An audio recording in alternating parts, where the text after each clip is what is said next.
Em 2023 foi lançado simplesmente um dos melhores filmes de mangá serializados que já existiu.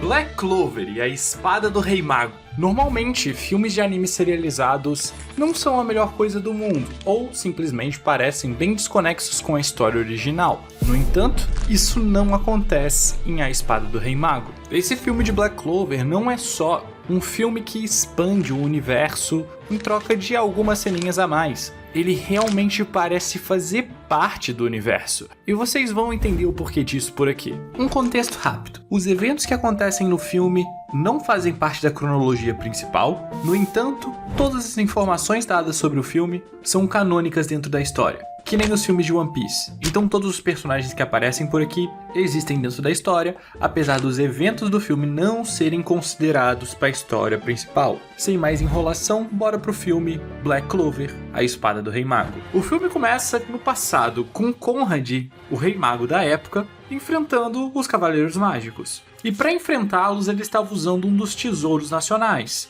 a espada que dá nome ao filme. Mesmo assim, Julius consegue selar o Conrad, utilizando a sua magia do tempo, fazendo com que Conrad e o Tesouro Nacional fiquem perdidos. Essa cena já é muito legal porque a gente consegue ver os Cavaleiros Mágicos mais jovens. Inclusive o Yami estava ali, novinho. E então voltamos aos tempos atuais. E cara, só por esse comecinho do filme a gente já consegue ver quão bonita tá essa animação e como é bom ver Black Clover com animação bonita.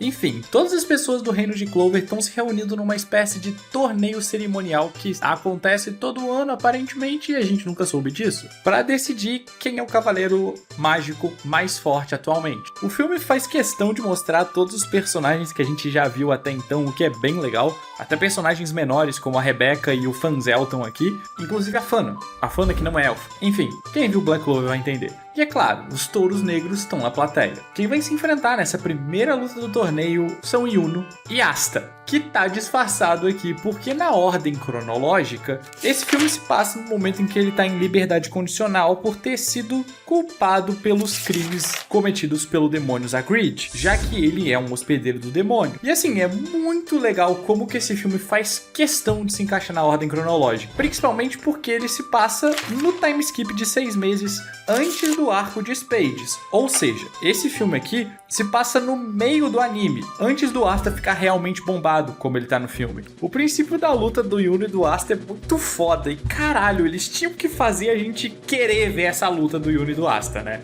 Mas é óbvio que essa luta é interrompida. Canalhas, eu preciso dessa luta. E quem interrompeu a luta foi ninguém mais ninguém menos que o Conrad, o Rei Mago anterior do começo do filme, que aqui já demonstra o uso da sua magia extremamente apelona, magia de chaves, que basicamente faz tudo, e a gente vai ver isso no filme, e ele traz de volta a espada que estava com ele. E os outros vilões que estão farmando aura, curiosamente, são Rei Magos anteriores. Como eles estão vivos, isso vai ser revelado depois. Um dos Rei Magos usa sua magia de barreira para fechar toda a arena. E então, o Conrad usa o poder da espada para absorver a energia das pessoas que estão na plateia. Por conta disso, geral fica fraco. Então o Conrad vê que na plateia escondido estava Julius, só que criança, por causa dos acontecimentos do Arco dos Elfos. E ao ver o Conrad, o Julius explica por que o Conrad provavelmente está ali. No dia que o Patrick quase matou o Julius, o selo que mantinha o Conrad preso enfraqueceu, exatamente por ele ter ficado desacordado. E assim, o Conrad conseguiu sair de dentro do selo. E agora, o plano dele é tomar o controle do reino de Clover para construir um país igualitário onde todos possam sorrir. O que, falando assim, não é um plano tão ruim, né? E é literalmente o mesmo sonho do Asta, o que é honestamente muito foda. Só que a forma com que ele quer fazer isso é tipo destruindo todo o reino no processo e matando pessoas do caminho. Já deu pra entender que pro Conrad os fins justificam os meios. Então a Funny Bunny, que inclusive é uma personagem muito foda, começa a utilizar sua magia de legião para subjugar todo mundo que estava presente no local. Mas aí, nosso Gold Asta e os outros Cavaleiros Mágicos começam a agir contra a magia de legião. As pessoas em geral têm dificuldade de fugir porque elas estão sendo afetadas pela espada do Conrad que tá roubando a magia de todo mundo. E aí o Conrad explica pra gente, mais ou menos, como ele fez para trazer o pessoal de volta. Como esses Rei Magos que ele trouxe de volta foram depostos no passado, por serem muito rígidos, todos eles têm uma espécie de predisposição a concordar com Conrad. Enfim, a luta começa de verdade, com os Cavaleiros Mágicos farmando aura pra cima dos Rei Magos anteriores. E assim, vale a pena falar que as cenas de ação desse filme são muito fodas. E é muito irado como nesse filme ninguém fica de fora, tipo, todos os capitães parecem participar desse combate, o que torna esse arco bem mais crível, pra ser sincero. Enquanto a luta tá rolando, Yami e Finhal se reúnem com Julius, que manda eles irem pra Filial Zero. E o que é a Filial Zero? Bem, um laboratório de pesquisa de itens mágicos que foi criado para esse filme aqui, ou apareceu pela primeira vez nesse filme aqui. Então Yami manda Asta, Noelle e Finhal irem pra lá, enquanto ele fica protegendo o Julius. Então, enquanto ficam pra trás, Yami e Julius conversam e acabam no processo explicando pra gente o que exatamente é essa espada que o Conrad tá usando. Essa espada é um item mágico criado pelo Lumiel, o primeiro Rei Mago, que tem os poderes de absorver e liberar magia. Curiosamente, os mesmos poderes da segunda espada do Asta, que anteriormente era do Lich, melhor amigo do primeiro Rei Mago. Ou seja, provavelmente o Lumiel criou essa espada tentando replicar os poderes mágicos do seu melhor amigo. E na história a gente sabe que ele era entusiasta de itens mágicos. Isso é tão dentro da lore, é tão encaixadinho que chega a ser lindo, cara. Bem, o Conrad ativa um dos veios de mana que tá debaixo do estádio, assim o transformando em uma fortaleza voadora, enquanto Jester utiliza sua magia de barreira para fechar totalmente a fortaleza. Assim, Yami e outros cavaleiros mágicos acabam ficando presos lá dentro. Enquanto isso, Asta, Noelle e Finhal chegam até a Filial Zero, e lá conhecemos a Millie Maxwell, a coordenadora da Filial Zero, inclusive o design é bem maneiro. Acho que esse é um bom momento para abrir um parênteses. Apesar da Filial Zero ter sido criada para esse filme, ela foi utilizada no mangá. Inclusive a Millie aparece no mangá de Black Clover, juntamente com a Sally, outra personagem que é responsável por pesquisar itens mágicos. Então, pois é, esse filme apresenta muitos elementos para a lore de Black Clover. A Millie então entrega os touros negros para a única touro negro presente na Filial Zero, a Nero. E ela menciona que a Sally tá fazendo alguns ajustes na ferramenta mágica que o Julius pediu para eles pegarem. As os outros acabam perguntando para Nero o que diabos está acontecendo, mas ela diz que não sabe muito, apenas ouviu falar sobre o Conrad. E Finhal logo percebe que se trata de um ex-rei mago. E esse é o momento que os touros negros descobrem a situação onde eles estão metidos. A Nero explica pra gente que antes disso tudo, o Conrad era um homem muito respeitado pelo reino, mas algo aconteceu para que ele mudasse e se tornasse um traidor. Então, após a derrota dele, para não criar nenhum tipo de pânico e manter a paz sobre o reino de Clover, foi dito que o 27º Rei Mago morreu por conta de uma doença. E por isso Julius acabou assumindo como o próximo Rei Mago. Nossa, mas isso tem um arzinho de corrupção, né? Mas enfim, honestamente, isso também faz sentido com a lore de Black Clover, ou pelo menos nos ajudaria a entender como um menino de 19 anos se tornou capitão dos Cervos Cinzentos ou Cervosianos atualmente, já que esse esquadrão estava sob responsabilidade do Julius. Assim que ele foi promovido, pessoas em cargos mais altos no esquadrão pegaram funções em cargos mais altos fora dele, deixando que era um dos esquadrões provavelmente mais fortes até o momento desfalcado e abrindo espaço pro Uriel subir de cargo assim que ele assumiu. E isso é bem legal, cara. Dá pra entender porque o Tabata disse que essa é uma história que ele não teve tempo de contar, porque ela realmente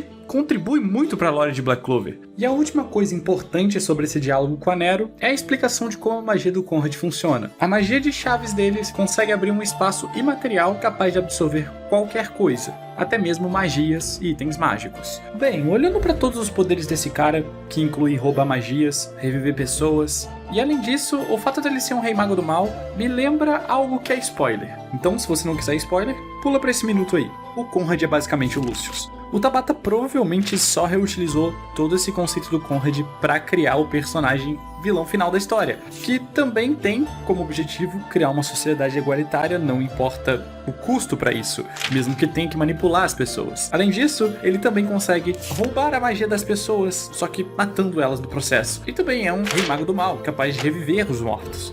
O conceito do Lucius é só o conceito do Conrad, o que torna o último arco de Black Clover um pouco repetitivo, já que esse filme saiu antes. Mas é bem interessante que o Tabata tenha conseguido usar esse conceito dentro da obra também. E quando paramos para analisar tudo o que acontece nesse filme, tem tanta coisa parecida com o último arco que chega a ser absurdo. Esse filme é só um grande spoiler do arco final. Enfim, eles chegam para pegar o item que tinha a função de selar a espada do Rei Mago. No entanto, Conrad já estava lá, já tinha derrotado a Sally e simplesmente destruiu o item mágico, o que no processo deixou o Asta furioso e eles começam a lutar, mas eles não são páreo pro Conrad. Como o Conrad roubou a magia de memória do Marx, Ele sabe tudo sobre todo mundo do reino e tudo que ele tinha perdido. Conveniente, mas funciona. Na intenção de fazer eles desistirem, Conrad mostra que eles já estão reunindo todas as pessoas do reino para sugar a magia delas para fazer o que ele quer, explodir tudo. E o Yami e os outros capitães estão completamente ferrados no momento. O Conrad provoca a Noelle e ela acaba usando uma magia contra ele. Ele percebe que a magia dela é muito poderosa, então ele simplesmente rouba o grimório dela.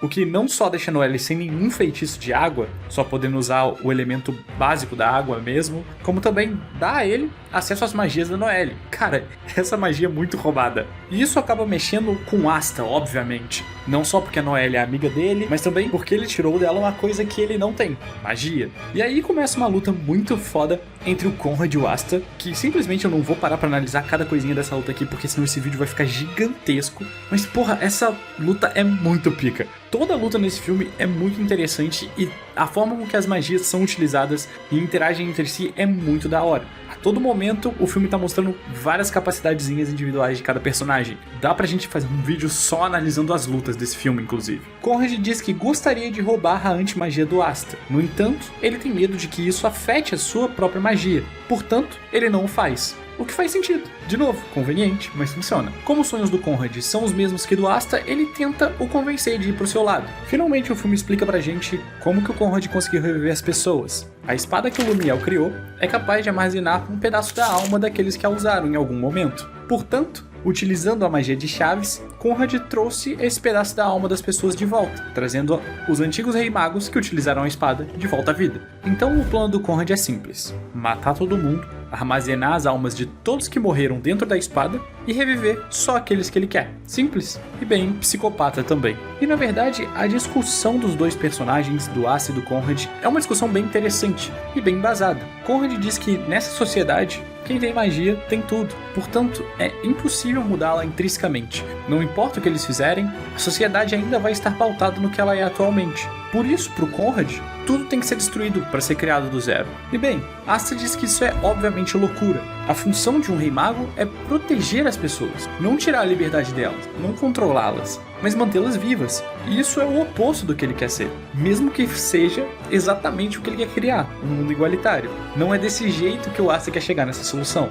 Isso enriquece muito o personagem do Conrad. O ponto de vista dele obviamente está errado, mas é compreensível, por mais que seja bem insano. Enfim, a disputa do Conrad e do Asta é uma disputa ideológica além de uma luta. E é muito foda que eles discutam isso tudo enquanto estão lutando. Então, com Asta já caído no chão, Conrad diz que é inútil lutar, que no dia seguinte tudo estará acabado, pois a magia necessária já terá sido reunida e o reino vai ser destruído. Mas o Asta diz que nunca vai desistir, porque essa é sua magia. E isso irrita Conrad por algum motivo. Um motivo que já foi mostrado no começo do filme, levemente. Conrad sempre disse essa frase também, que a sua magia é não desistir. Cara, isso é muito legal mesmo. É uma forma muito interessante de fazer um paralelo entre o personagem principal e o vilão final. Seria melhor se esse conceito tivesse ido pro final de Black Clover de verdade, né? Não adianta chorar o leite derramado. Enfim, Finral tira o Asta dali e Yuno e Millie aparecem para resgatar o pessoal. Com um movimento desesperado entre Millie, Sally e Nero, eles acabam imobilizando Conrad por alguns segundos, dando tempo para o Yuno tirar todo mundo dali. E temos um momento interessante de reflexão do Conrad, saindo dali um pouco abalado, principalmente por causa das palavras do Asta. O filme tenta dar um pouquinho de profundidade para os outros reis magos também, mostrando um pouco da personalidade deles e como eles abordam esse tema do que eles estão fazendo. Um deles tem pesar, o outro empolgação. A gente consegue ver mais ou menos como eles são, mesmo que seja um filme curtinho. E para ironia do destino, o principal veio de magia que vai ser usado para explodir tudo fica em Hag, na vila que o Asta cresceu, logo ao lado da estátua do Rei Mago. E numa certa sutileza, a gente consegue ver que o Conrad tá um pouco mal de fazer isso que ele tá fazendo, pelo menos ao meu ver. Mas ele repete as mesmas palavras que o Asta disse para si mesmo: minha magia é não desistir. Ou seja, ele não vai desistir de tentar fazer o que ele acha certo. Bem, a cena corta pro abrigo de emergência do Alvorecer Dourado, que ainda tá em construção, mas é onde o pessoal tá se abrigando nesse momento. Mimosa e Yuno explicam que chegaram ali a partir do Yami, que conseguiu usar o corte dimensional para abrir as barreiras que estavam selando eles ali dentro. Mas no momento ninguém sabe dizer o que aconteceu com os capitães. A conversa da Mimosa e da Noelle é interrompida, com o Asta tentando se mover, dizendo que o Conrad precisa ser parado a qualquer custo. Todos ali começam a entrar em desespero e dizem que tem que fugir, porque não existe mais chance. Mas aí o Asta mostra por que que ele vai ser o Rei Mago. E o discurso do Asta é muito emocionante, cara. O momento em que ele perde as forças e todos os amigos dele seguram ele pra manter ele em pé é absurdo, é absurdo. Demonstra toda a filosofia de não desistência de Black Clover e tudo que o Asta sonha em representar. Um pilar para as pessoas se agarrarem e seguirem em frente. Então todos ali fazem a saudação de Clover pro Asta. Caso não se lembrem, a mesma saudação que Yami e Vengeance fazem pro Rei Mago. Cara, isso é cinema! Esse filme é muito pique, a gente só tá na metade, mano. E nessa hora chega a Gold Mereoleona, acompanhada de Vengeance, Charlotte, Mark, o absurdo Jack. E tem esse cara aí que eu sei que abre portais. Enfim, mais do que o suficiente pra salvar o reino. Como esses capitães não foram capturados, bem, basicamente a maioria deles estava fora do reino. Então eles já começam a se reorganizar pra derrubar a fortaleza e salvar todo mundo que tá lá dentro. Por que o pessoal ainda não morreu? Porque eles estão sendo usados de bateria pra carregar a espada. E como eles são capitães e tem muita magia, isso faz sentido. Conrad pretende deixar para que eles morram no último instante com a explosão do reino. Mas não foram só os capitães que saíram bem. Os Goats, touros negros, também estão todos livres, graças à magia da Vanessa. Porra, essa magia é uma mão na roda, mas faz todo sentido. E como todo mundo sabe, é só os touros negros que trabalham nesse reino, não precisa de mais ninguém, só eles dão conta de salvar o mundo. Os capitães podem ficar de boa, só Mereoleona que a gente precisa. Fora isso, com toda essa galera reunida, eles começam a bolar um plano para reverter essa situação. A primeira parte do plano é retomar a base dos touros negros, que ainda tá lá dentro, com Henry e Gordon. E o ponto-chave do plano é Asta derrotar Conrad. Os caras deixaram o Rei Mago na mão do moleque, eles confiam nele o suficiente, tá ligado? Já pega a capa do Júlio e já coloca no moleque de uma vez. Tá tudo certo, a gente confia, a gente confia. Depois de tirar a base dos touros negros de dentro da barreira, ela se torna um ponto seguro. Então, com a magia do Henry, eles começam a se mover. Com um poder mágico suficiente, Henry coloca a base para voar. Ela simplesmente vira um avião. Isso é uma das paradas mais bizarras de Black Clover, mas funciona, tá ligado? E aí o filme aproveita esses pequenos momentinhos pra dar um destaque pra cada personagem importante de Black Clover. Então ninguém fica de fora e eu não vou conseguir falar de tudo porque tem coisa demais no filme. Mas é incrível, ninguém fica de fora, é perfeito. Então com o esforço coletivo de todos esses personagens e uma ceninha de destaque pra cada um deles, eles conseguem separar os Reis Magos e o Asta consegue entrar dentro da barreira junto com Yuno. Então, Yuno fica lutando contra o Jester enquanto o Asta vai para enfrentar Conrad, enquanto a Mereoleona enfrenta Funny Bunny, enquanto os Touros Negros enfrentam o Edward. O Yuno tava tomando um gap pro Jester, só que ele não tá mais sozinho, porque o plano dele era soltar o Yami. E depois disso, Nozel e Fuego Leon se juntam a Yuno e Yami pra lutar contra o Jester. Mas para esse vídeo não ficar maior do que ele já tá pra mim, nós vamos ter que deixar essas lutas de lado nesse momento para falar da luta principal, Asta versus Conrad. Mas não se preocupem, depois a gente revisita essas lutas em outros vídeos. Mas é basicamente 30 minutos de trocação franca de todos os lados e poderes muito loucos acontecendo, isso vai demorar demais. Quando o Asta chega, Conrad já logo usa o poder da espada para iniciar seu plano e destruir o reino de Clover. Então temos uma cena bem legal na verdade dos personagens todos em dificuldade, pra gente ter certeza que todo mundo vai sobreviver, afinal isso aqui ainda é meio filler. O que honestamente também é bem interessante, porque dá a sensação de que o Asta já perdeu. Mas mesmo assim Asta diz que ainda não desistiu. Ele é muito persistente quando se trata de seus sonhos. E Conrad diz que então Asta o entende. O que é um puta diálogo, mano. E os dois, em uníssono, dizem: a minha magia é não desistir. Cinema, rapaziada. Cinema. Enfim, depois de vermos a derrota dos outros Reis Magos,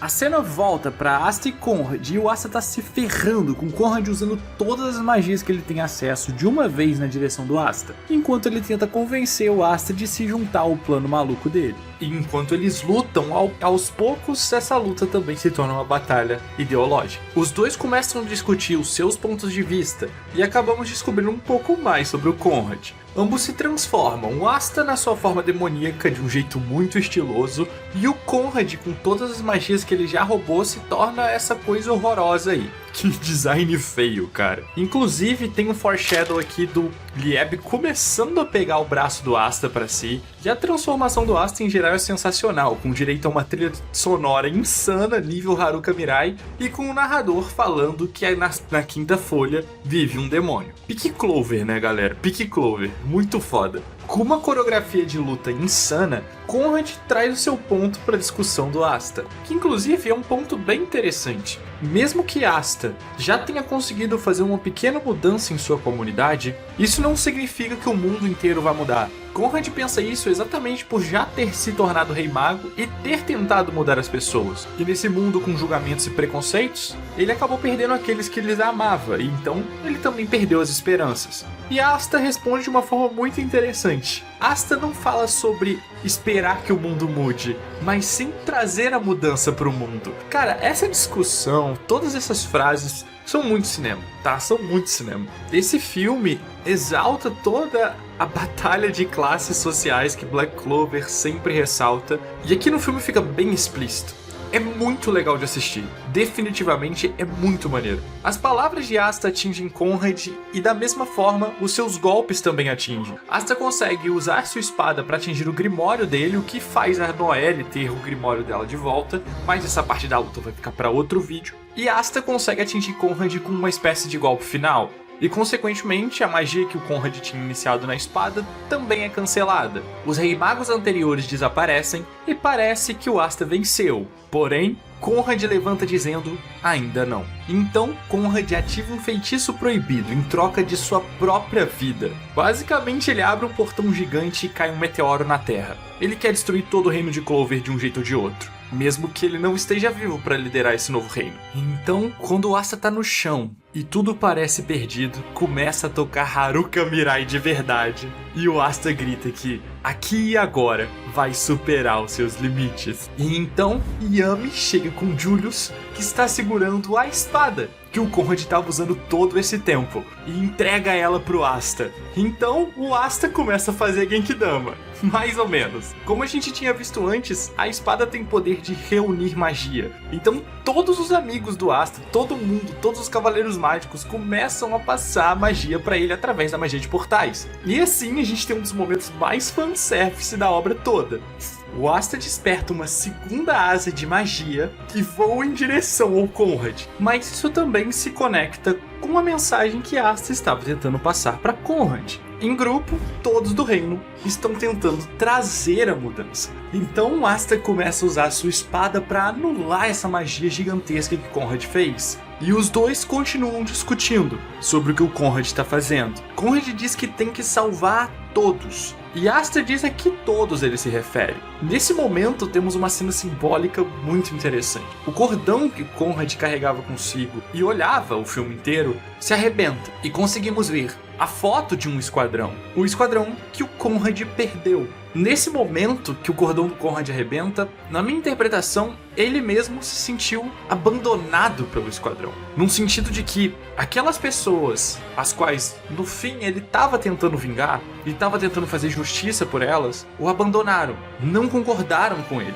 nesse momento. Então Conrad acaba por um instante fraquejando. Porém Asta sabe o que ele está fazendo, sabe por qual ideologia ele está lutando e sabe que ele tem razão. A ideologia do Conrad perdeu para do Asta nesse momento. Consequentemente, a luta acabou. Então Conrad morre por consequência da sua própria magia. No entanto, as palavras de Asta o atingiram e ele acaba morrendo aliviado, pensando que talvez o Asta consiga trazer esse mundo caloroso que ele tanto deseja. E o Conrad, numa possível alucinação, ou quem sabe num caminho para um pós-vida, acaba vendo os outros Reis Magos e percebe que todos eles concordaram. Talvez eles estivessem errados. Eles agradecem Conrad pela tentativa e todos desaparecem. O tesouro nacional é destruído, não sobrando nada filler pro final do filme. Então, a cena corta, para todos eles em cima da cabeça do demônio. E o Julius conta pra gente o que fez o Conrad mudar. Conrad era uma pessoa assim como Asta, só que sua esposa e seu esquadrão foram mortos pelo crime dos monarquistas, que provavelmente estavam incomodados com a sua regência, que tentava trazer uma sociedade igualitária. Ou seja, uma revolta bem justificada, e também faz sentido que ele tenha perdido as esperanças. Afinal, aqueles que ele considerava família foram mortos exatamente por quem ele protegia. Bem, e o filme termina com Julius dizendo que o primeiro Rei Mago foi incrível, e o Asta diz que um dia vai ser tão incrível quanto ele. E na cena pós-créditos, eles começam a fazer um Asta versus Yuno. Canalhas! Vocês não deixaram eu ver essa luta! Inclusive, curiosidade foda rapidinho. O esquadrão do Conrad nesse filme aqui é o único esquadrão que faltava dentro da simbologia de Black Clover para completar as 10 esferas da árvore da vida de Kabbalah. Do que diabos eu tô falando? Vamos com calma. A estrutura da árvore da vida da Kabbalah basicamente representa uma forma de enxergar a realidade e de evoluir como ser humano. Cada um dos esquadrões representa uma dessas esferas presentes na árvore Kabbalah. No entanto, normalmente essa árvore tem de 10 a 11 esferas, e uma das representações dela tem 10. Só que no universo de Black Clover, nós só temos 9 esquadrões. Então qual seria o 10º para representar a árvore da vida perfeitamente? A serpente branca, o esquadrão do Conrad. Ou seja, dentro de toda a simbologia de Black Clover, o esquadrão do Conrad provavelmente já era planejado, se conectando ainda mais com todas as outras questões que nós falamos sobre foreshadows e organização política do mundo. Esse filme se conecta perfeitamente à história de Black Clover, e se eu tivesse que dar uma nota pra ele, tem que ser um 10. Não tem como abaixar isso. A trilha sonora, a animação, conexão, a história, o filme inteiro é fantástico. É um dos melhores filmes de anime serializado que eu já vi. Porque para além de uma simples expansão de mundo, ele é quase necessário para a história. Ele faz parte de um jeito que se conecta com toda a mensagem da obra. E assim, se considerarmos ele canônico, o único verdadeiro problema seria que o Grimório do Conrad não venha aparecer no futuro da história. E isso é importante para o mangá de uma certa forma. Mas como o Conrad morreu basicamente fora do planeta, eu acho que a gente teria uma desculpa perfeita para isso. Esse filme é, assim, fantástico em tudo que ele faz. Até em desenvolvimento de personagem, porque todos os elementos apresentados contribuem para quem os personagens querem ser no futuro. Então não tem como a nota dele não ser um 10. Ele não é só um dos meus filmes favoritos de anime, como é um filme do meu anime favorito. Enfim, nós ainda vamos falar um pouco sobre as outras lutas em um próximo vídeo, porque elas também se conectam com a história desse filme, e eu tive que dividir ele em partes porque essa gravação já tá com mais de 1 hora, e isso vai me dar muito trabalho na edição. Mas eu queria muito agradecer por todos que assistiram até aqui, e agradecer principalmente aos membros e apoiadores, que se não fosse por eles, esse vídeo não estaria acontecendo. Portanto, muito obrigado ao Júnior, ao Gasolina Full, ao Kazuchi, ao Adriano, ao Toxic e ao Terceiro Lugar. Se você quiser me ajudar e receber esses agradecimentos, se torne membro, porque assim você pode receber um selinho, tem acesso às lives gravadas aqui do canal, e além disso, me ajuda a produzir mais vídeos. E se você não puder se tornar membro e quiser me apoiar de outras formas, vai aí na descrição, entra no meu Linktree, me segue nas outras redes, e além disso, compartilhe esse vídeo com os amigos, que ajuda demais. E se você estiver me procurando nas outras redes, não se esqueça, eu sou o Nemo e é @peixotaku em todas as redes sociais. Fui!